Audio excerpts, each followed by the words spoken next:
پہلا نقطہ یہ تھا کہ پاکستان کی موجودہ خارجہ پالیسی کو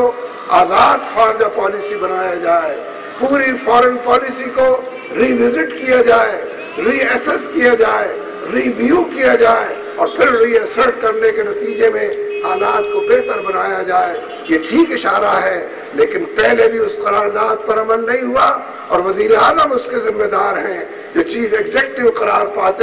پائے ہیں۔ اور پھر یہ اشارہ کیا گیا ہے، اس قرارداد کا دوسرا نقطہ یہ تھا کہ جتنے دہشت گردی کے حوالے سے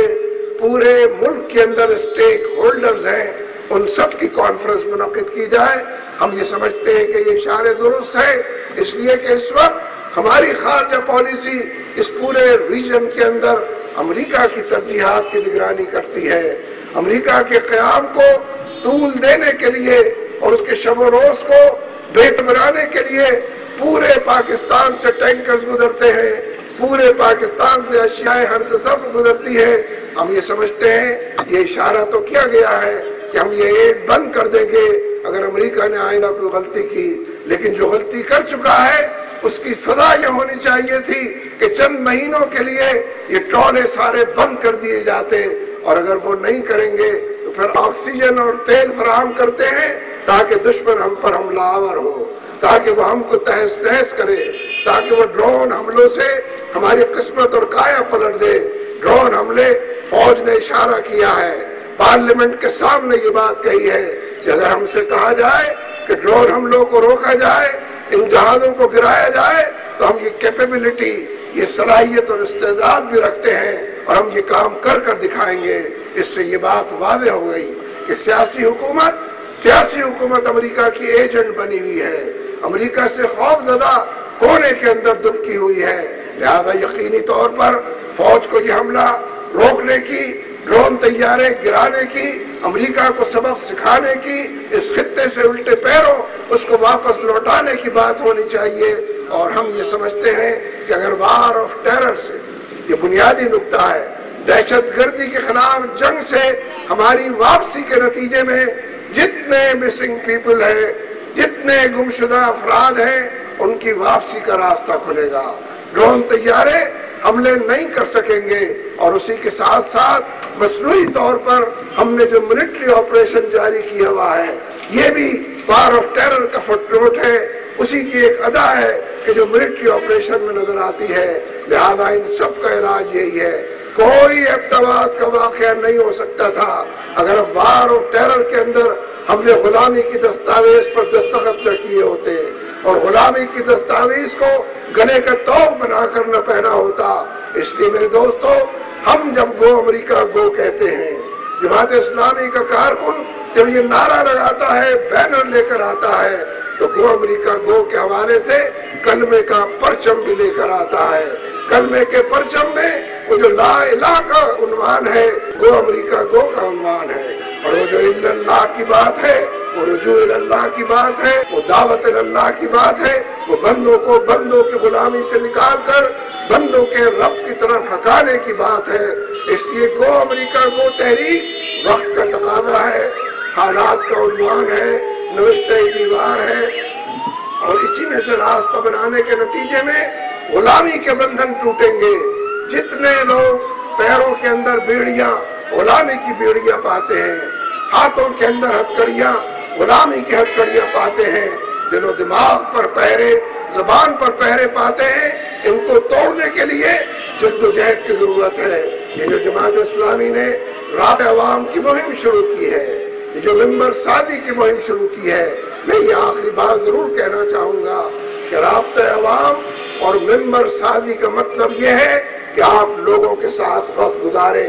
ان سے گفتگو تبادلہ کریں، حالات کے مد و جزر کو بتائیں اور ان سے سنیں، اور انہیں اس بات پر راضی کریں، ذہنی طور پر آمادہ کریں کہ تم نے تین چار مرتبہ مسلم لیگ نون کو ووٹ دیے ہیں، پیپلز پارٹی کو ووٹ دیے ہیں، ایم کیو میں ایم پی کو ووٹ دیے ہیں، مسلم لیگ کی جتنی قسمیں ہیں، اس کے جتنے گندے انڈے ہیں، سب کو تم نے ووٹ دیے ہیں۔ نتیجہ مہنگائی میں اضافہ نکلا ہے، نتیجہ بے روزگاری کے اندر دن دگنی رات چوگنی ترقی نکلی ہے، نتیجہ لاقانونیت، کسی کی جان مال عزت آبرو محفوظ نہیں، ٹارگٹ کلنگ کی صورت میں نکلا ہے۔ لہذا رابطہ عوام یہ ہے کہ عوام کو اس بات پر آمادہ کریں کہ ووٹ دینے کا رویہ بدلیں۔ جنہیں 4 مرتبہ ووٹ دے کر ملک کو 2 ٹکڑے کرا چکے ہیں، امریکی غلامی میں گرفتار کرا چکے ہیں، ان کے نتیجے کو بدلنے کے لیے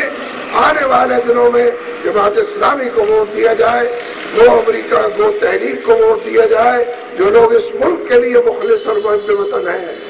جو زلزلے کے زمانے میں نظر آتے ہیں، جو سیلاب میں دکھائی دیتے ہیں، جو عوام کی خدمت کرتے دور تک پھیلے ہوئے نظر آتے ہیں، روز نئے نئے تانے آزماؤں کی طرف نہ بڑھیں۔ یہ بات اپنی جگہ درست نہیں ہے کہ لوگ آپ کا ممبر سازی کا فارم پر کر دیں، آپ کے ممبر بن جائیں اور ووٹ مسلم لیگ نون کو دیں، ووٹ ANP کو اور پیپلز پارٹی کو دیں۔ ان رویوں سے لوگوں کو بچانے کے لیے، حالات کو بہتر بنانے کے لیے، اس قوم کی پوری بگڑی کو سنوارنے کے لیے رابطہ عوام کی مہم ذہنی انقلاب کے لیے ہے، سوچ اور فکر کا انقلاب، زاویہ ہائے نگاہ کا انقلاب، زندگی اور اس کی ترجیحات کا انقلاب، ووٹ دینے کے رویوں کا انقلاب۔ یہ ذہنی انقلاب انشاءاللہ آپ برپا کریں گے تو انتخاب کے نتیجے میں بھی انقلاب برپا ہوگا۔ میرے دوستو، ہم ووٹ کی بات کرتے ہیں، انتخاب کی بات کرتے ہیں، آئین کی پاسداری کی بات کرتے ہیں، لیکن بحیثیت مسلمان اللہ اور اس کے رسول کے ماننے والے کی حیثیت سے جذبہ جہاد کی بات کرتے ہیں، شوق شہادت کی بات کرتے ہیں۔ اور میں پاکستان کی فوج سے یہ بات کہنا چاہتا ہوں کہ آپ نے خود اپنی آنکھوں سے دیکھا ہے اس ملک کے اندر تمام زندگی کے دائروں میں عام لوگ عوام کی خدمت کر رہے ہیں، پرائیویٹ سیکٹر جس کو کہیں، نان اسٹیٹ ایکٹر جس کو کہیں، وہ یہ خدمت کر رہے ہیں۔ تعلیم کے دائرے میں حکومت کچھ نہیں کرتی، صحت کے دائرے میں حکومت بالکل صفر ہے،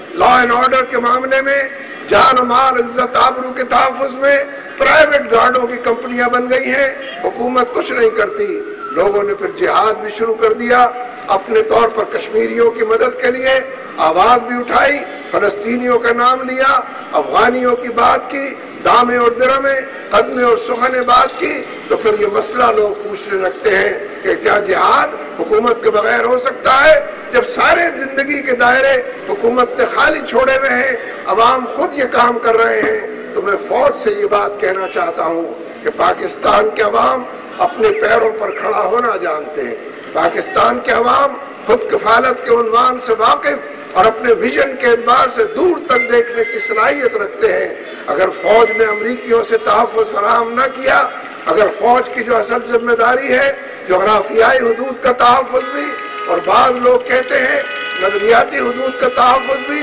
اگر فوج نے وہی کیا جو ابتداء میں کیا ہے، تو پھر پرائیویٹ لیول کے اوپر، انسانی سطحوں کے اوپر جذبہ جہاد کے نتیجے میں، شوق شہادت کے نتیجے میں، زندگی کے اس دائرے کے اندر بھی ہم انشاءاللہ بھارت کا مقابلہ کریں گے، ہم انشاءاللہ بھارت کو ماضی کے اندھیروں میں دھکیل دیں گے، اور ہم انشاءاللہ امریکہ کے حوالے سے بھی یہ قوت اور صلاحیت رکھتے ہیں۔ ہمارے تو قبائلی لوگ یہ بات کہتے ہیں کہ ڈرون حملے سے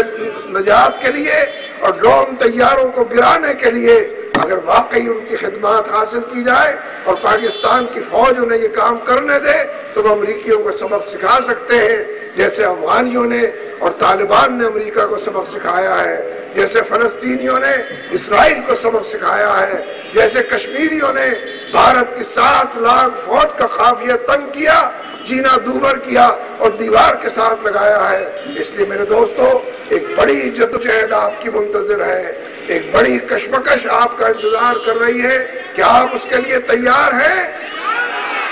ایسے نہیں، شہادت کی انگلی اٹھائیں، صرف شہادت کی انگلی، اور پکار دیں اشہد ان لا الہ الا اللہ اشہد ان لا الہ الا اللہ واشہد ان محمدا عبدہ ورسولہ اشہد ان لا الہ الا اللہ اشہد ان لا الہ الا اللہ واشہد ان محمدا عبدہ ورسولہ۔ اس گواہی اور شہادت کے بعد وہ جو پورا ایجنڈا میں نے آپ کے سامنے رکھا ہے اور جو منزل آپ کے سامنے موجود ہے، اس تک پہنچنا آسان ہو جاتا ہے، اس لیے کہ ہم نے یہ کام نہیں کرنے ہیں، ہمارے رب نے ہم اپنی تائید کے ذریعے یہ کام ہم سے لینے ہیں، ہمیں تو ارادے کی ضرورت ہے۔